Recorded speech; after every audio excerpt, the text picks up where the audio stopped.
बिस्मिल्लाहिर्रहमानिर्रहीम, अस्सलाम वालेकुम। आप देख रहे हैं प्रोग्राम इमरान खान जवाब दो और मैं हूं आपका होस्ट हमजा अशरफ। नाजरीन, आज हम बात करेंगे महंगाई के ऊपर और वाटर एंड सेवरेज के ऊपर भी हम बात करेंगे। आज मेरे साथ मौजूद हैं सिंध हाई कोर्ट के सीनियर वकील, किसी तारुफ के मोहताज नहीं, फ़हीम सिद्दीकी साहब।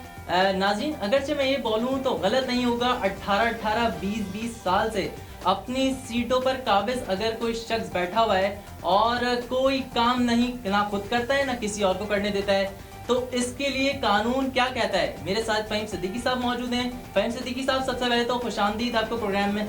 आप मुझे ये बताएं कि इन माफियाज के खिलाफ क्या कार्रवाई हो सकती है। जी, बहुत शुक्रिया हमज़ा। आपका सवाल जो आज के इस हालात के तनाजुर में है, बहुत अच्छा सवाल है। और मैं ये समझता हूँ कि सिंध गवर्नमेंट के अंदर बेशुमार महकमे हैं जिनकी ज़िम्मेदारी जो है अवामी मफादात का तहफ़्फ़ुज़ करना है। लेकिन हम देखते ये हैं कि जो सरकारी अफसरान जिनको ये ज़िम्मेदारी दी जाती है, लेकिन क्योंकि वो किसी न किसी वज़ीर, किसी बड़े अफसर की पर्ची पर जो है तैनात किए जाते हैं, इसी वजह से जो है वो अवामी मफाद के बजाय अपने आकाओं को खुश करने में लगे रहते हैं और अपनी जिम्मेदारियां प्रॉपर तरीके से निभाते नहीं हैं। सही। अच्छा, आपसे ये क्वेश्चन भी करता चलूँ, पेट्रोलियम मसनूआत में तो कमी हो गई है, मगर बड़े अफसोस के साथ ये बात कहनी पड़ रही है कि अवाम को अभी तक रिलीफ नहीं मिला है अशिया खुर्दनोश की शक्ल में। और दूसरी तरफ बात कर ली जाए तो हमारे पास सब सिस्टम अच्छी तरीके से मौजूद है, मगर कोई चेक एंड बैलेंस नहीं है। कमिश्नर कराची की तरफ से रोज़ाना सुबह एक प्राइस लिस्ट आती है, उनके मुताबिक चीज़ें फ़रोख्त करनी होती है, मगर ऐसा कोई अमल दरामद नहीं हो रहा। अवाम का बुरा हाल है, परेशान है। इस बारे में आप क्या कहते हैं? जी बिल्कुल, जो अवामी जो तहफ़्फ़ुज़ात हैं, ये जो मीडिया रिपोर्ट्स हैं, ये इस बात की ओपिनियन है, ये इस बात को साबित करती हैं कि सिंध हुकूमत जो है वो मुनाफाखोरों के ख़िलाफ़ कार्रवाई करने में बिल्कुल नाकाम हो चुकी है, ज़ख़ीरा अंदोज़ों के ख़िलाफ़ कार्रवाई करने में नाकाम हो चुकी है। यही वजह है कि इस वक्त दूध हो, क्या कहते हैं, और दीगर अशिया खुर्दनोश हों, उनकी कीमतें जो है वो मनमानी उस पर जो है वो वसूल की जा रही हैं। छोटे का गोश्त तो वो 1000 रुपये पर किलो के हिसाब से जो है वो फ़रोख्त किया जा रहा है। यही हाल जो है वो मुर्गी के हवाले से कि तकरीबन 450-500 रुपये किलो जो है वो इस वक्त पहुंच चुका है। ये पोल्ट्री माफिया हो या ये मिल्क माफिया हो, दूध माफिया हो, इनको क्योंकि ये इन्हीं अफसरान की आशीर्वाद की वजह से और इनकी एक गठजोड़ होती है आपस में, जिसकी वजह से ये कीमतें बढ़ाई जाती हैं और इनके खिलाफ कोई कार्रवाई नहीं की जाती है। सही। अच्छा, दूसरा सवाल आपसे ये है फ़हीम सिद्दीकी साहब, अगर आप भी देख रहे हैं कि रमज़ानुल मुबारक से लेके अब तक बीफ का गोश्त जो है 1000 रुपये केजी बेचा गया और बेचा जा रहा है। और मुर्गे की बात कर ली जाए तो मुर्गे भी 450 रुपये तक उसका गोश्त बेचा गया है। और दूसरी जानिब देखा जाए आला हुकाम की तरफ, तो असिस्टेंट कमिश्नर डीसी हमारे साथ जो हैं, उन्होंने अवाम को मुनाफाखोरों के रहमो करम पर छोड़ दिया। आप इस बारे में क्या कहते हैं? जी बिल्कुल, आपका अभी ये सवाल के मतलब ये मुनाफाखोरों के बिहाफ पर छोड़ दिया गया है, अवाम की कोई सुनवाई नहीं हो रही है।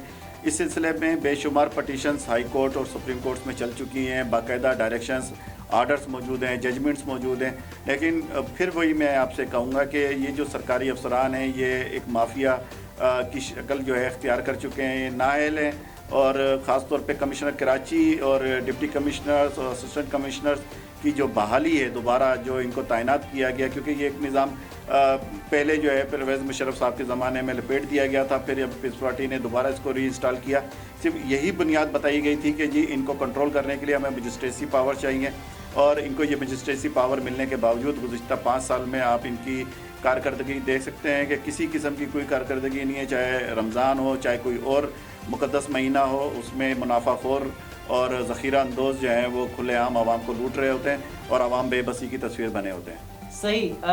आपसे मेरा तीसरा क्वेश्चन ये है कि आवाम की मामलात ज़िंदगी बिल्कुल ख़त्म होती जा रही है और दूसरी जाने हम देखा जाए तो वाटर एंड सेवरेज का निज़ाम भी बिल्कुल दरहम बरहम का शिकार है। और आवाम को इन हुक्मरानों ने, इस इंतज़ामिया ने इस दहाने पे लाके खड़ा कर दिया है कि आवाम अपना पानी खुद, आवाम का जो पानी, आवाम उस पानी को भी खरीद कर पीने पर मजबूर है।